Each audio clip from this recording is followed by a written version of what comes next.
Hello friends, good morning, नमस्कार। मैं NK. Singh, Damien Foundation India Trust Bihar से।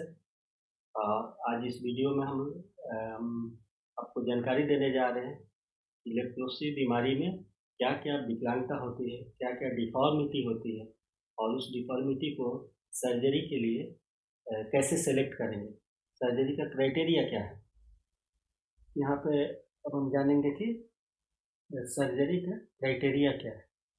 तो मैंने आपको सारा डिफ़ॉर्मिटी के बारे में बताया और सारी डिफ़ॉर्मिटी को हम सर्जरी नहीं कर सकते।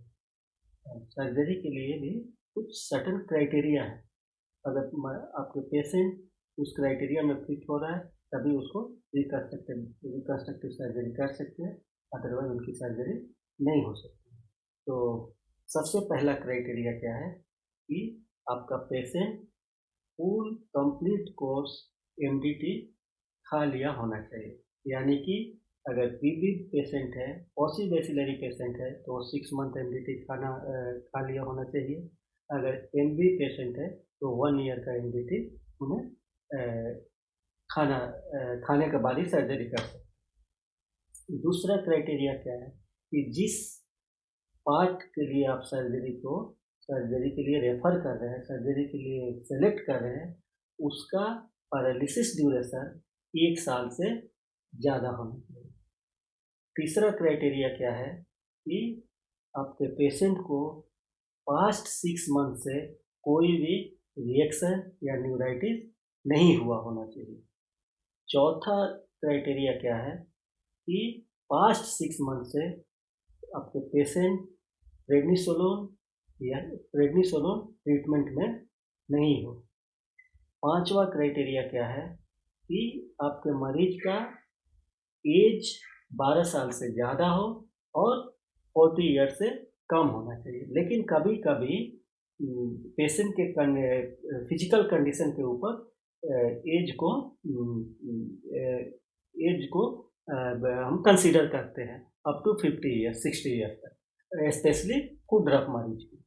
और यहाँ पे एक ध्यान देने वाली बात है कि लेगोथैलेमस करेक्शन, आई करेक्शन के लिए एज का कोई बार नहीं है। अगर पेशेंट कितना भी ओल्ड एज है तो भी हम आई सर्जरी के लिए उन्हें रेफर कर सकते हैं, उन्हें सेलेक्ट कर सकते हैं। उसके बाद मरीज को कोई भी अल्सर नहीं होना चाहिए, कोई स्किन डिजीज नहीं होनी चाहिए और सबसे इम्पोर्टेंट है वो ये है कि जिस मरीज को आप सर्जरी के लिए सेलेक्ट कर रहे हैं वो जिस पार्ट को जिस लिम्ब को आप सर्जरी के लिए सेलेक्ट कर रहे हैं वो पार्ट का ज्वाइंट मोबाइल होना चाहिए, सफल होना चाहिए। सपोज अगर आप हैंड के लिए सेलेक्ट कर रहे हैं तो ये जो ज्वाइंट है जिसको हम लोग पीआईपी ज्वाइंट बोलते हैं, ये है डीआईपी ज्वाइंट, ये मोबाइल होना चाहिए।